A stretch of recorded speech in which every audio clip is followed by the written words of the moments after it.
প্রিয় বন্ধুরা, আশা করি আপনারা সকলেই ভালো আছেন, সুস্থ আছেন।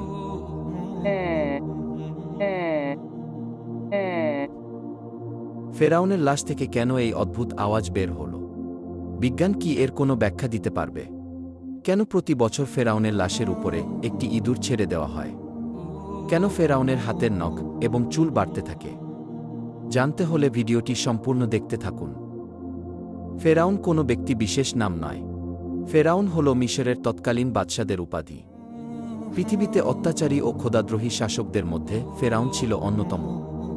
ফেরাউন শুধু অত্যাচারী শাসকই ছিল না, সে নিজেকে খোদা দাবি করত। আল্লাহর পরিবর্তে মানুষকে তার এবাদত এবং পূজা করতে বাধ্য করেছিল। পবিত্র কুরআনের ২৭টি সূরায় সর্বমোট ৭৪ বার ফেরাউনের কথা উল্লেখ করা হয়েছে এবং খোদাদ্রোহী এই অত্যাচারীর ফেরাউনের করুণ পরিণতির কথা তুলে ধরা হয়েছে। হজরত মুসা আলাইহিস সালামের কাছে ফেরাউন যখন যুক্তিতর্কে হেরে গেল, তখন সে ঘোষণা করল, আমি অবশ্যই তোমাদের হাত এবং পা অবশ্যই কর্তন করব এবং তোমাদের সবাইকে ফাঁসিতে চড়াব। যখন ফেরাউনের মন্ত্রিসভায় এই সিদ্ধান্ত পাশ হয়ে যায়, তখন মহান আল্লাহ রব্বুল আলামিন হজরত মুসা আলাইহিস সালামকে জানিয়ে দিলেন, হে মুসা, তুমি আমার বান্দাদেরকে নিয়ে রাত্রি যোগে বের হয়ে যাও, নিশ্চয়ই তোমাদেরকে পশ্চাদ্ধাবন করা হবে। অতঃপর মুসা আলাইহিস সালাম যখন তার কওম বনী ইসরাইলকে নিয়ে রাত্রিবেলায় চলতে শুরু করলেন, যেতে যেতে তিনি লোহিত সাগরের পাড়ে চলে গেলেন। অনেকেই এটাকে নীল নদ বলে থাকেন। জেনে অবাক হবেন, ফেরাউন যেখানে ডুবে মৃত্যুবরণ করেছে সেটি নীল নদ নয়, বরং সেটি হল সাগর। বাহারে আহমার, রেড সি বা লোহিত সাগরে ফেরাউনের মৃত্যু হয়েছে। কেননা আরবিতে নাহরুন শব্দের অর্থ হল নদী, আর বাহরুন শব্দের অর্থ হল সাগর। পবিত্র কুরআনেও বাহার শব্দটি ব্যবহার করা হয়েছে। হজরত মুসা আলাইহিস সালাম তার কওমকে নিয়ে যখন লোহিত সাগরের পাড়ে এসে দাঁড়ালেন, তখন তারা দেখতে পেলেন পেছন দিক থেকে দেয়ে আসছে ফেরাউন বাহিনী। তার কওমের লোকেরা বলতে লাগল, সামনে বিশাল উত্তাল সমুদ্র, পিছনে ফেরাউন বাহিনী, নিশ্চয়ই আমরা ধরা খেয়ে গেলাম। তখন মুসা আলাইহিস সালাম উত্তরে বলেন, কখনো না।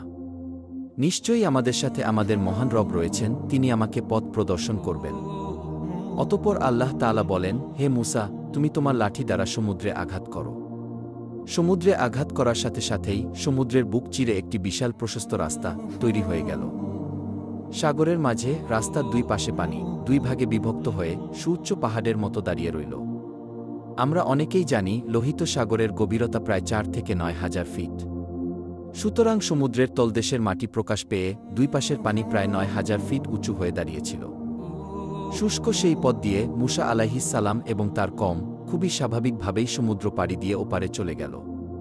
ফেরাউন এবং তার দলবল এসে যখন দেখতে পেল লোহিত সাগরের মাঝ বরাবর একটি বিশাল রাস্তা হয়ে গিয়েছে, তখন ফেরাউনের উজির হামান বলতে লাগল, আমরা ইতিপূর্বে লোহিত সাগরের পাড়ে এসে দেখেছি, কখনো রাস্তা ছিল না, কিন্তু এখন কিভাবে রাস্তা হল? ফেরাউন তখন উত্তর দিল, এই রাস্তা নাকি সে নিজে নির্মাণ করেছে। আল্লাহ তাআলা পবিত্র কুরআনে বলেন, আমি বনী ইসরাইলকে সমুদ্র পার করে দিলাম, কিন্তু ফেরাউন ও তার দলবল বনী ইসরাইলের পিছু ধাওয়া করল। ফেরাউন তার দলবল নিয়ে যখন সমুদ্রের মাঝপথে এসে উপনীত হল, তখন আল্লাহ তাআলা সমুদ্রকে স্বাভাবিক হওয়ার ঘোষণা দিলেন, ফলে পানি তাদেরকে ডুবিয়ে দিল। তৎক্ষণাৎ ফেরাউন বলতে লাগল, আমান্তু, আমি ঈমান আনলাম, লা ইলাহা ইল্লাল্লাহ, আল্লাহ ছাড়া কোনো মাবুদ নেই। আমি সেই আল্লাহর প্রতি ঈমান আনলাম যে আল্লাহর প্রতি ঈমান এনেছে বনী ইসরাইল। আমি সেই আল্লাহর প্রতি ঈমান আনলাম যে আল্লাহর প্রতি ঈমান এনেছে পয়গম্বর মুসা এবং পয়গম্বর হারুন, এবং আমি মুসলমান হয়ে গেলাম। সুপ্রিয় দর্শক, ফেরাউন সেই মুহূর্তে ঈমান আনলেও তার ঈমান গৃহীত হয়নি। আল্লাহ তাআলা জবাবে বলেন, তুই এখন ঈমান আনছিস, ইতিপূর্বে তুই ছিলি চরম অবাধ্য এবং পৃথিবীতে ফাসাদ সৃষ্টিকারী, সুতরাং তোর ঈমান এখন ধর্তব্য নয়। আল্লাহ তাআলা আরও বলেন, আজ আমি তোর দেহ রক্ষা করব, যেন তোর পরবর্তী লোকদের জন্য নিদর্শন হয়ে থাকে। নিশ্চয় অধিকাংশ মানুষ আমার মহাশক্তিশালী নিদর্শন থেকে গাফেল। ইমাম কাতাদাহ রহিমাহুল্লাহ বলেন, বনী ইসরাইলগণ সাগর পাড়ি দেবার পর মুসা আলাইহিস সালাম যখন বনী ইসরাইলদেরকে ফেরাউনের নিহত হওয়ার সংবাদ দেন, তখন তারা এই খবর অস্বীকার করতে লাগল, কেননা ফেরাউনের ব্যাপারে তারা খুবই ভীত সন্ত্রস্ত ছিল এবং তারা বলতে লাগল, ফেরাউন হয়তো ধ্বংস হয়নি। মহান আল্লাহ তাদেরকে ফেরাউনের লাশ চোখে দেখানোর জন্য এবং এর থেকে অন্যান্যদের শিক্ষা লাভের উদ্দেশ্যে সাগরের ঢেউয়ের মাধ্যমে ফেরাউনের মৃতদেহটি তীরে এনে ফেলে রাখলেন এবং তা সবাই প্রত্যক্ষ করল।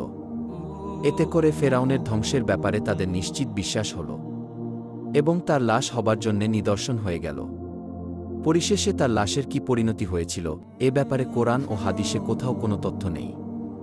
কিন্তু এই ঘটনা সংঘটিত হওয়ার ৩,০০০ বছর পর লোহিত সাগরের তীরে জাবালিয়ান নামক স্থানে ১৮৯৮ সালে ফেরাউনের লাশ সর্বপ্রথম আবিষ্কার করা হয়। কিন্তু এখানে প্রশ্ন হল, ফেরাউনের মৃত্যুর পর থেকে ১৮৯৮ সালের আগ পর্যন্ত দীর্ঘ ৩,০০০ বছর লাশটি কোথায় ছিল?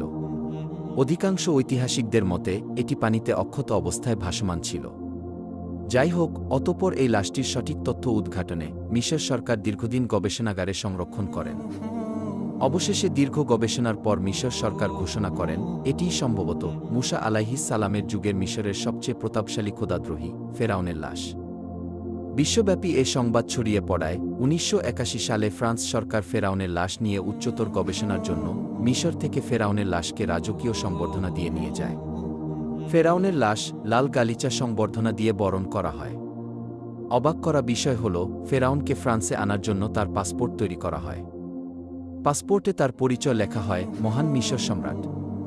এটা করা হয়েছে কারণ ফ্রান্সের আইন অনুযায়ী জীবিত কিংবা মৃত কেউ ফ্রান্সে পাসপোর্ট ছাড়া ঢুকতে পারে না।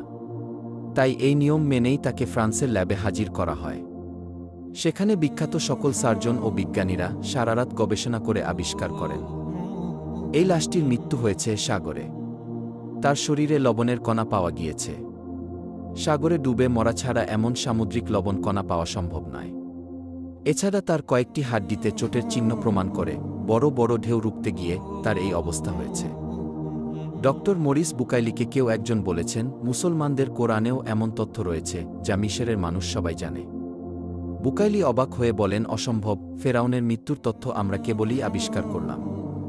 আজ থেকে ১৪০০ বছর আগে মোহাম্মদ কি করে এমন কথা বলতে পারে? পরবর্তীতে তিনি পবিত্র কোরআন খুলে নিজে যখন এসব আয়াত দেখলেন তখন তিনি খুবই হতবাক হয়ে গেলেন, সত্যিই তো হুবহু মিল রয়েছে।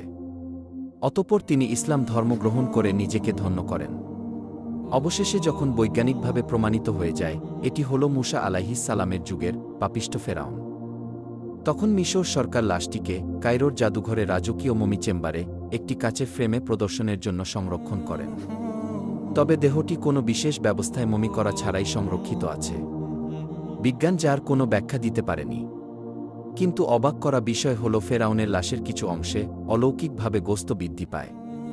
আর প্রতি বছর মার্চ মাসের ১৫ তারিখ লাশের উপরে একটি ইঁদুর ছেড়ে দেওয়া হয় এবং ছেড়ে দেওয়া ইঁদুর সেই স্ফীত গোস্ত খেয়ে সাবার করে। আরও অবাক করা বিষয় হল, অলৌকিকভাবে ফেরাউনের নখ এবং চুল বৃদ্ধি পায়, যা সত্যিই হতবাক ও অবাক করা বিষয়। সম্প্রতি ফেরাউনের লাশের একটি অদ্ভুত আওয়াজ বের হয় যা গোটা পৃথিবীকে হতবাক করেছে। কি সেই অদ্ভুত আওয়াজ, যার কোনো ব্যাখ্যা আদৌ সম্ভব নয়? সত্যিই আল্লাহ তাআলা ফেরাউনকে শুটকি বানিয়ে গোটা বিশ্বের স্বৈরশাসকদের একটি সতর্কবার্তা দিয়েছেন।